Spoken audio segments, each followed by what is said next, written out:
ভালো ভালো ডাটের ডাটের মুসল্লি, বিশাল বিশাল যুব্য গায়ে, একেবারে টাকমুসোয়া যুব্য, পাগড়িও একটা পরে, অথচ আলহামদুলিল্লাহ শুদ্ধ করতে পারে। নামাজে দাঁড়ানোটা সুন্দর না, সানাবান্দা সুন্দর না, দোয়া কুনুত পারে না, আত্তাহিয়াতু পারে না, দুরূদ শরীফ পড়তে পারে না, এমনকি চারটে কলেমাও শুদ্ধ করে বলতে পারে না।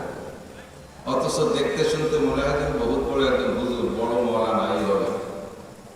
এই দুর্বলতা মুসল্লিদের ভিতরে, জনগণের ভিতরে, সাধারণের ভিতরে প্রচুর আছে। আমি সেই দুর্বলতাগুলো খুঁজে খুঁজে সেখান থেকে সবল বানানোর জন্য কিছু জরুরি কথা বলার চিন্তা করি, যদি আল্লাহ পাক রব্বুল আলামিন তৌফিক দেন।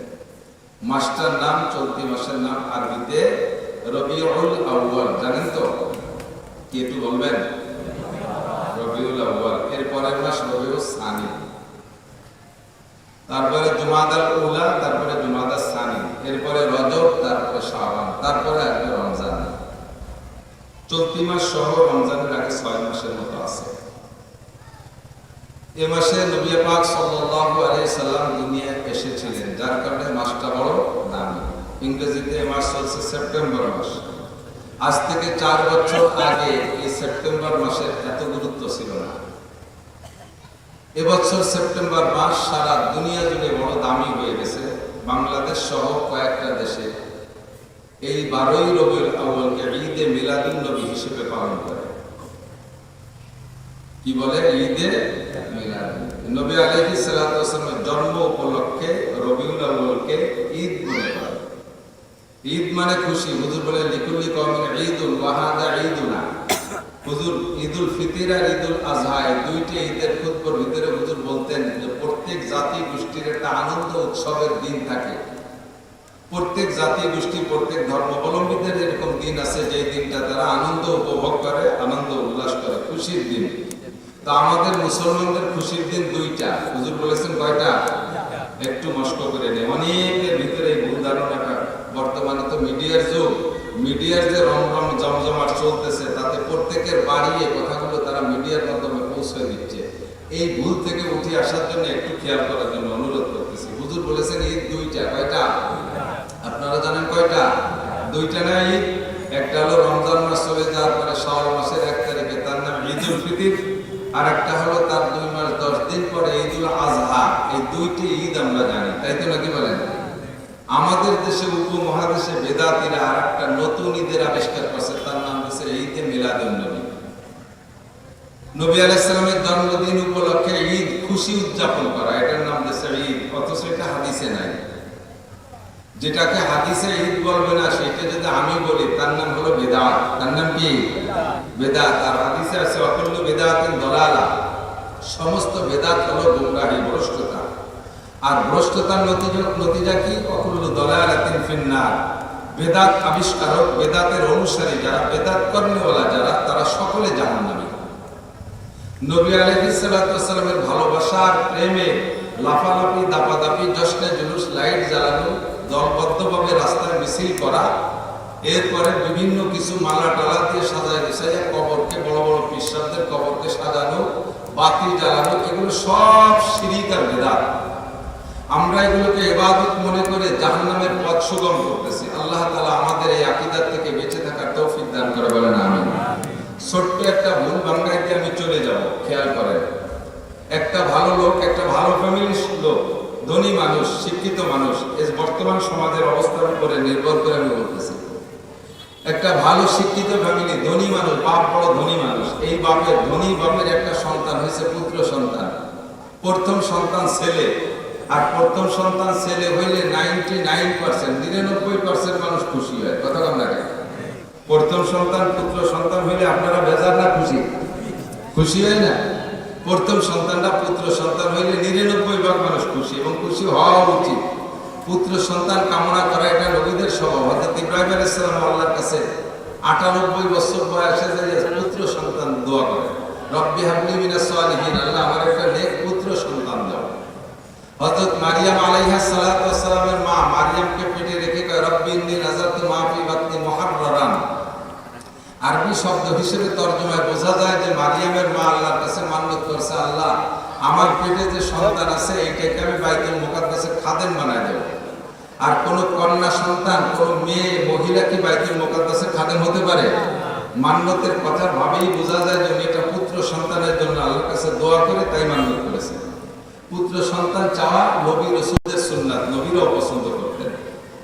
তো পুত্র সন্তান, প্রথম সন্তান পুত্র হয়েছে, কথা খেয়াল করার জন্য অনুরোধ করতেছি, আমাদের এইটা ভুল ভাঙানোর জন্য। তো পুত্র সন্তান হয়েছে, পরিবারটা খুব ভালো, লেখাপড়া জানে, শিক্ষিত, পয়সা আছে, ধনী মানুষ। যে বছর পুত্র সন্তান হয়েছে তারিখটা হলো 25শে জানুয়ারি।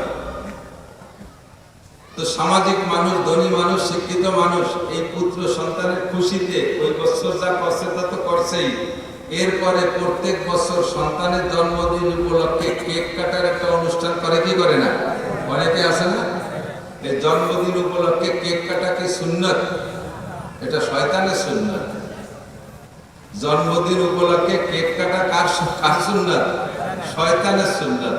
তো জন্মদিন উপলক্ষে কেক কাটে, তবুও কাটে, মোহাম্মদের সন্তান কাটে আর আনন্দ করে, ফুর্তি করে, আত্মীয় স্বজনকে ডেকে, পয়সা আছে, খাওয়া দাওয়া অনুষ্ঠান করে। এইভাবে যাইতে যাইতে 30 বছর হয়ে গেছে ছেলের বয়স, ছেলে বিসিএস ক্যাডার অফিসার হয়ে গেছে। এই ছেলেও বিয়ে দিয়েছে, ছেলেরও ছেলে হয়েছে, এবার ছেলের জন্য বাপ, ওই উনার ছেলে তার অনুষ্ঠান করে, আর এই ছেলের জন্য তার বাপ করে।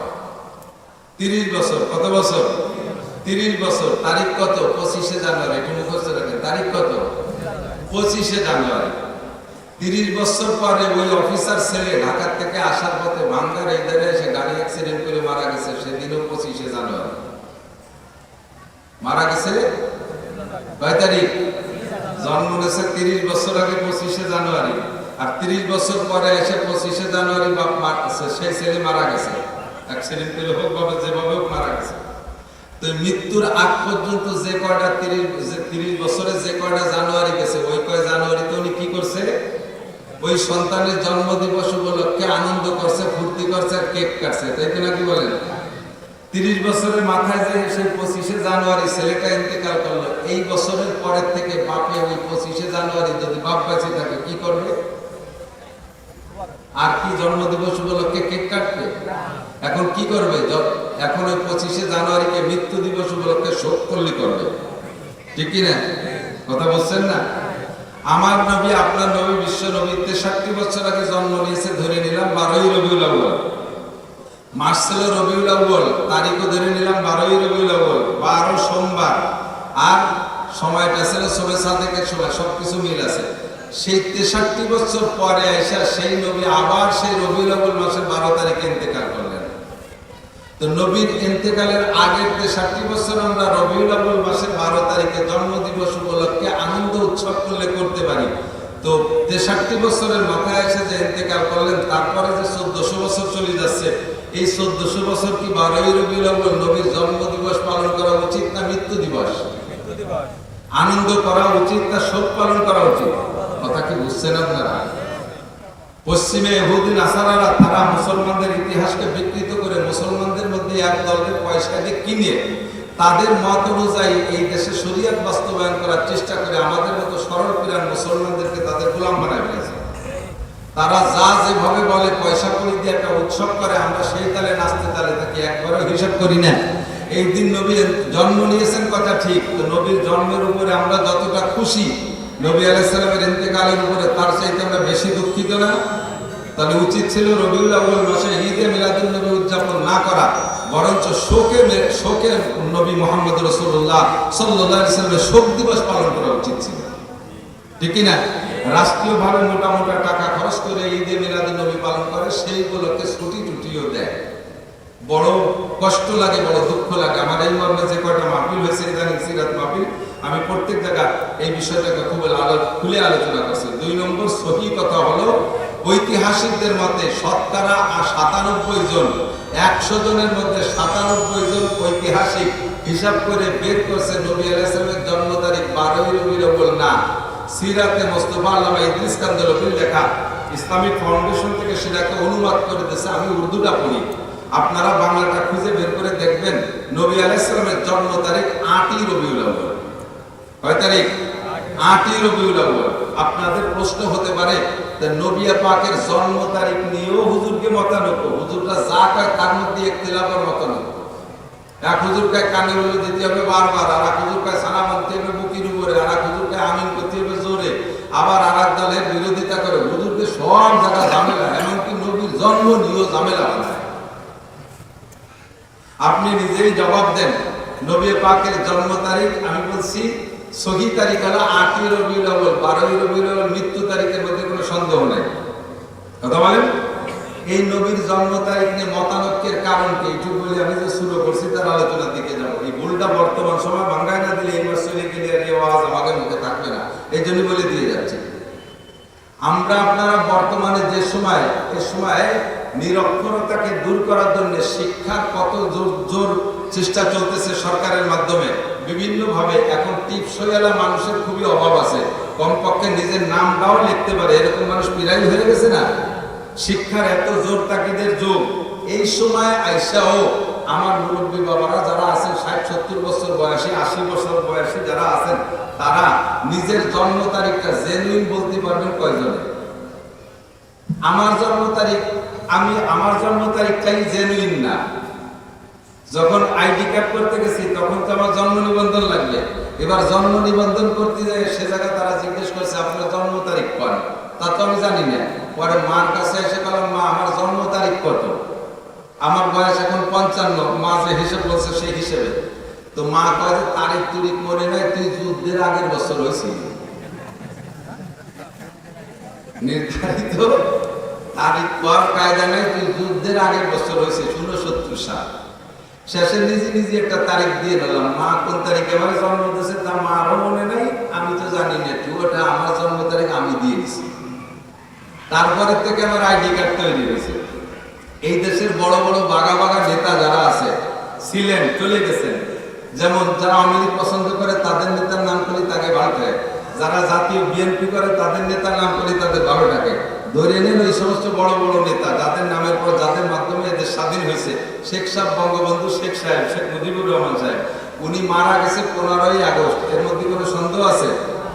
কিন্তু ওনার জন্ম তারিখটা কবে একটা কিছু নির্ধারিত আছে। শতবর্ষ, কয়েক বছর, 2 বছর আগে আওয়ামী লীগ থাকতে শতবর্ষ পূরণ করছে না? শতবর্ষে মানে 100 বছর আগে বঙ্গবন্ধু জন্ম নিয়েছে, তার জন্মের নির্দিষ্ট তারিখ আদৌ সহি হিসেবে লিখতে পারেনি। কারণ উনার মা বাপ জানতো না যে এই মজিবার এত বড় মজিবার হবে, এই মজিবার বঙ্গবন্ধু হবে, এই মজিবারের এত বড় কৃতিত্ব হবে, এটা জানতো না।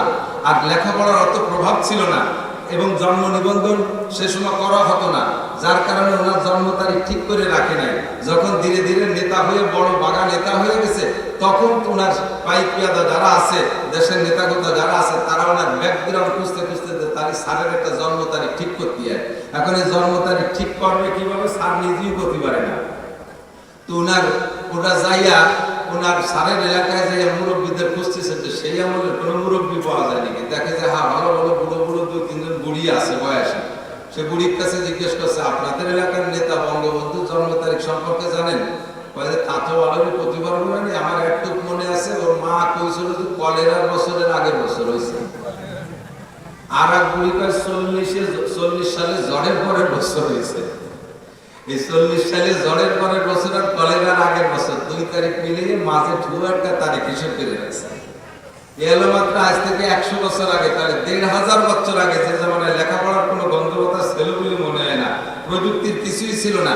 এবং নবী পাককে আল্লাহ পাঠাইছেন মক্কায়, যেই মক্কার মানুষ এত বর্বর, এত মূর্খ, এত অশিক্ষিত, এত গণ্ডমূর্খ যে নিজের ঔরসজাত সন্তান জীবিত মেয়েকে মানে কবর খুঁজে তাজা দাফন করে দিত।